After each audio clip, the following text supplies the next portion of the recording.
प्रिय दर्शकों, नमस्कार। एक बार फिर से उपस्थित हूं आप सबके सामने शनिवार के बाद रविवार के कार्यक्रम में, जहां मैं आपसे चर्चा करता हूं अपने संस्कारों की। आज जिस संस्कार को लेकर के उपस्थित हूं उसका नाम है निष्क्रमण संस्कार।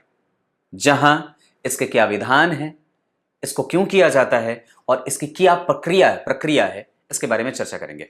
बने रहिएगा कार्यक्रम के अंतिम हिस्से तक, कहीं नहीं जाना है। बिल्कुल उपस्थित हो तो पूरे ही रहना और यह संस्कार जान के जाना। शुरू करते हैं आज का कार्यक्रम।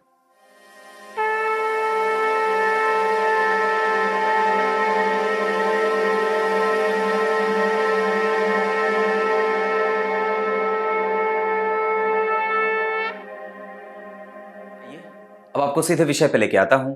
बात बड़ी गंभीर है और हमारे संस्कारों की जब बात होती है तब तो अब तो अच्छा लगने लगा है आप लोगों को भी, क्योंकि आप लोगों में से कई लोगों ने मुझे पूछा है कि पंडित जी रविवार का कार्यक्रम कितने बजे आता है। पंडित जी आप रविवार का कार्यक्रम रेगुलर बनाओ, और व्हाट्सएप पे लोग उसके लिंक भी मांग रहे हैं। ये बहुत अच्छी बात है, ये बहुत अच्छी बात है और मेरा प्रयास सफल रहा। भले ही व्यूज 10,000 ना हो, कोई बात नहीं है, लेकिन कम से कम लोग दिलचस्पी तो दिखा रहे हैं। ये सबसे अच्छी बात है, ये बहुत अच्छी बात है, बहुत अच्छी बात है। आइए, यहां मैंने एक मंत्र लिखा है और यह मंत्र तब बोलना होता है जब बच्चा 4 महीने से लेकर 6 महीने के बीच का हो जाए। इस 2 महीने मतलब 6 महीने तक का अगर बच्चा हो जाए तो उसको हम पहली बार धूप में या सूर्य की रोशनी में लेके आते हैं।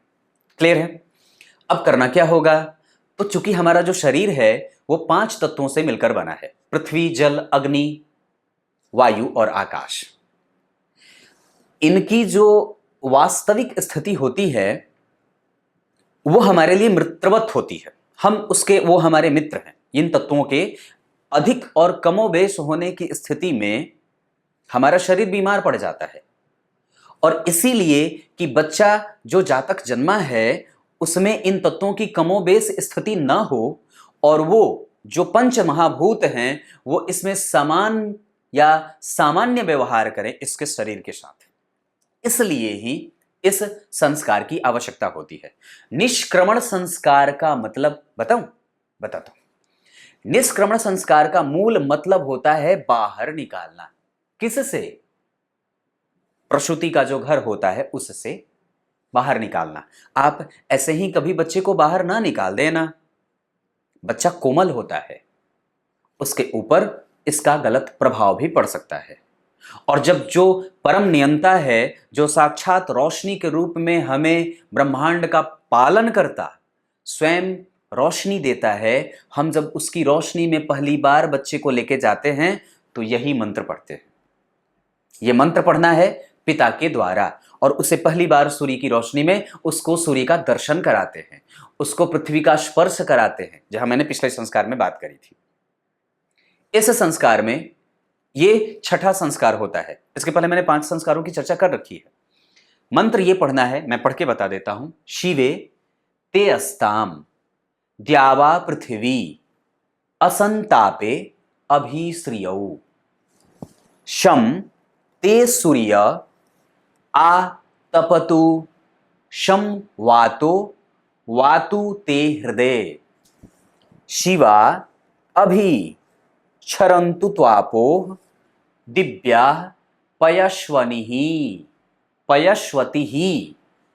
ये मंत्र पढ़ते हुए बच्चे को घर से बाहर निकाला जाता है सूर्य की रोशनी में, और उसमें ये पिता के द्वारा उसके लिए परमात्मा से, पंच महाभूतों से ये आशीर्वाद प्राप्त कराया जाता है कि बच्चे को दीर्घायुष्य का वर दो और बच्चे को दीर्घायु बनाओ। क्या आप अपने बच्चों के लिए ये नहीं करना चाहेंगे? चाहेंगे ना? इसीलिए तो मैं बता रहा हूं, और इसीलिए तो ये आवश्यक भी है। प्रत्येक प्रकार के संस्कारों का मूल मतलब यही होता है, और उसके गर्भ में यही बात छुपी रहती है कि हमें एक दिव्य संतान की प्राप्ति हो, हम एक दिव्य और श्रेष्ठ संतति के पिता और माता बने।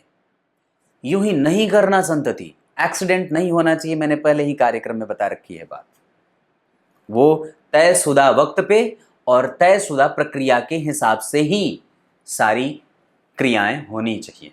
ये निष्क्रमण संस्कार है, यहां लिखना भूल गया था। निष्क्रमण संस्कार है ये छठा संस्कार है, जिसको कि इसलिए करा जाता है ताकि जातक जो पहली बार सूर्य की रोशनी में आ रहा है उसे उसकी शरीर को पुष्टि प्रदान की जा सके और आयु और यश की वृद्धि की जा सके। अगला संस्कार अन्नप्राशन का होगा। तब तक के लिए इजाजत दीजिए, कल एक बार फिर से उपस्थित होंगे आप सबके सामने। जाते जाते एक बात बताता हूं। मैं शाम को आप लोगों के कार्यक्रम को देखने के बाद मैं नहीं देता उत्तर, उसका मतलब यह नहीं है कि मैं आप लोगों को इग्नोर कर रहा हूं। 2 जन ऐसे मुझे मिले हैं जिन्होंने ये बात कही है कि आप इग्नोर करने लगे हो। ऐसा बिल्कुल भी नहीं है, ऐसा बिल्कुल भी नहीं है। परमात्मा मुझे उतना ऊंचा कभी न बनाए कि मैं किसी का सम्मान कम करूं और किसी को अनादर की दृष्टि से देखूं। वस्तुतः मुझे घर का काम करना होता है, इस वजह से, और बहुत ज्यादा तरीके से मुझे करना पड़ता है। अब मैं यहां तो नहीं बता सकता, पर मुझे शाम को बिल्कुल भी वक्त नहीं होता, बहुत ज्यादा व्यस्तता हो जाती है घर के काम के लिए। यहां कुंडलियों के बारे में नहीं, कुंडलियां रात को मैं 9:30 बजे देखता हूं। विदेश की कुंडलियां होती हैं या यहाँ की भी होती हैं तो, लेकिन उसके पहले जैसे ही 8 बजे का कार्यक्रम देता हूं, उसके बाद 1.5 से 2 घंटे का जो काम होता है वो मेरे घर के काम में मुझे जाना ही होता है, वो मेरे लिए आवश्यक है। इस वजह से आप लोगों को जो प्रतिक्रियाएं मैं देता हूं वो सुबह में देता हूं 10 बजे के करीब करीब। आप लोग लिखना मत भूलिए और प्रतिक्रिया जरूर दिया करिए, और यही आप लोगों का स्नेह मुझे अच्छा लगता है। चाहे मैं जय श्री कृष्णा ही लिख देता हूं ना तो बड़ा आनंद आता है, और आप भी कुछ ना लिखो तो जय श्री कृष्णा ही लिख दो, मुझे भी अच्छा लगेगा।